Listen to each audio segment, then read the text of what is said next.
Assalamualaikum warahmatullahi wabarakatuh.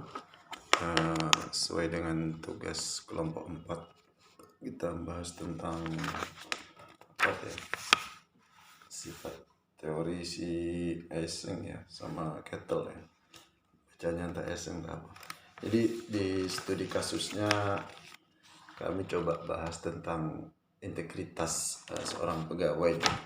Oke lah, contohnya seorang pegawai negeri sipil. Seorang sipil itu mereka itu dituntut mempunyai integritas tinggi, sehingga pelayanan sebagai pelayanan terhadap masyarakat itu terpenuhi dengan baik. Jadi seorang pegawai negeri sipil itu harus mempunyai kepribadian yang baik, sehingga integritasnya itu sesuai dengan komitmen pemerintah atau komitmen yang diinginkan oleh pemerintah tentang penyelenggaraan pemerintahan atau clean governance atau bersih, pemerintahan yang bersih. Jadi kalau kita bicara studi kasus, banyak pegawai negeri itu yang korupsi, itu dari tingkat pusat sampai tingkat bawah, itu semua karena kepribadian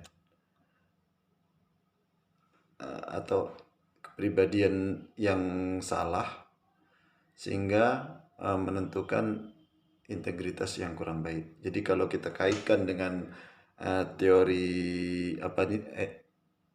Eysenck, bacanya kami Eysenck ini, bahwa di situ ada tipe kepribadian stable, unstable, atau extrovert, introvert. Jadi di mana perbuatan yang menyalah atau menyalahgunakan wewenang bisa saja terjadi karena individu tersebut tidak memiliki kecenderungan sifat untuk berbuat curang atau kontraproduktif. Jadi sifat untuk menghindar dari berbuat curang itu tidak ada. Hal-hal itu pasti berhubungan dengan tipe kepribadian, gitu kan, nanti, atau tipe kepribadian tertentu yang ditunjukkan pada pegawai tersebut akan menampilkan atau apa yang ditampilkan oleh pegawai tersebut, itulah kepribadian mereka gitu. Maka dalam definisinya bahwa kepribadian itu terus berkembang karena tidak adanya satu teori tunggal yang menyatakan kepribadian itu seperti ini ya. Tapi apabila itu timbul teori lagi, maka pengertian dari kepribadian itu akan terus berkembang. Sedangkan menurut Eysenck dalam Dewi, bahwa kepribadian itu adalah gabungan dari fungsi secara nyata atau fungsi potensial pola organisme yang ditentukan oleh faktor keturunan dan penguatan dari lingkungan. Jadi ada dua tipe kepribadian itu, atau pola kepribadian itu ditentukan oleh keturunan, yang kedua penguatan dari lingkungan.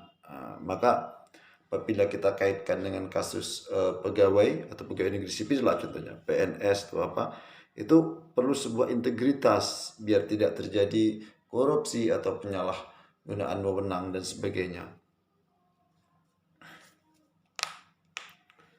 Untuk itu penting dalam sifat-sifat kepribadian untuk memahami model kepribadian yang berintegritas. Maka studi kasusnya kita akan bahas lagi.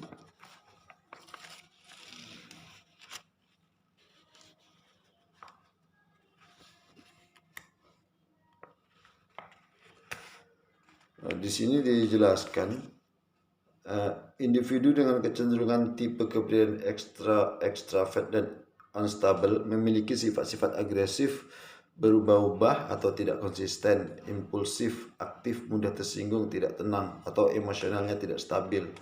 Setelah kurang dapat dipercaya, dengan demikian sifat-sifat dan tipe kepribadian unstable berlawanan atau kontradiktif dengan sifat dasar integritas, yaitu konsistensi. Jadi sifat extravert unstable itu berlawanan dengan integritas atau konsistensi. Sedangkan kestabilan sikap dan emosi, sifat-sifat kehati-hatian dapat dipercaya statusnya dalam sifat dasar integritas PNS, yaitu kejujuran, konsistensi, ketegasan, kedisiplinan, cinta pada profesi, dan prioritas profesi. Jadi dari extrovert instable tadi itu ada 5 aspek hubungan atau dimensi kepribadian integritas, seperti aspek activity, sociability, reflectiveness, dan responsibility, self-esteem. Itu hubungan yang terjadi merupakan hubungan yang positif. Maka semakin tinggi skor atau nilai aspek tersebut yang 5 tadi itu, maka semakin tinggi integritasnya.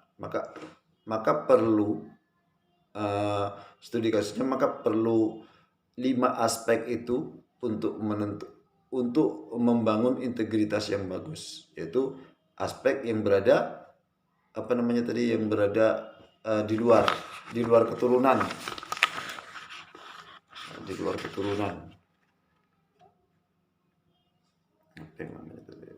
atau penguat dari lingkungan. 5 aspek tadi sebuah penguat dari lingkungan, yaitu aspek activity, sociability, reflectiveness, responsibility, dan responsibility dan self-esteem itu sebagai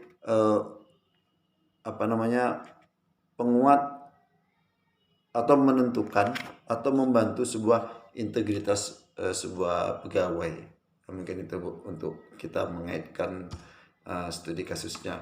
Kalau kurang cocok atau kurang pas, mohon masukan dan pengetahuannya Ibu. Terima kasih. Wassalamualaikum warahmatullahi wabarakatuh.